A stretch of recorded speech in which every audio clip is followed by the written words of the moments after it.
Also launching on February 15th, we have Legacy's Allure Season 1, and this plays 2 players and takes about 30 to 60 minutes to play, and this is a head-to-head card battler strategy war game that is inspired by chess. And in this game, players are going to be playing cards out onto a shared map. One player is going to be playing as the defense, while one player plays as the attacker, and the goal of the game is for the attacker to try and occupy the center space before the 7th round, otherwise the defense wins the game. Each player starts with their faction's deck, and each card in this game has a cost in gold, along with a hero card which each player will always be playing with, but then you're going to be drafting from your deck, trying to stay within a certain budget of gold. And there's a few different types of cards that you can draft. You can get a unit card, which is going to be your main cards in the game, which you're going to be defending and attacking with. These cards can have some different special abilities, but they'll also vary in power, range, movement, health, and mana. And then you can also gain ability cards, which will grant your hero passive or activated abilities,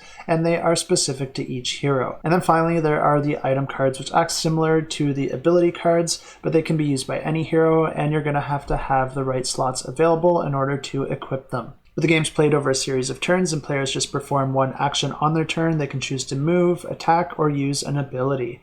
And then whenever they use a card, it's going to be exhausted for the rest of the round. There's both melee and ranged combat. Melee combat is triggered whenever 2 cards are in the same space. Whichever player is attacking the other is going to be able to deal out damage equal to their power. And if they are able to defeat that opponent's card, then the battle ends and they win that battle. But if the defender survives, then the defender will also deal the same amount of damage back, and they will also push that card back out of their space. Ranged combat, on the other hand, can deal damage without those repercussions, but you just have to be within range in order to perform your attack. If you're a fan of pure strategy, this is a great choice because there's no randomness in this game. Players will all be able to pick their own cards and be able to choose your activations with full information and control of which cards go out next. There's no dice rolling or randomness introduced in any other way, so if that sounds interesting to you, definitely check this one out. Links in the description below.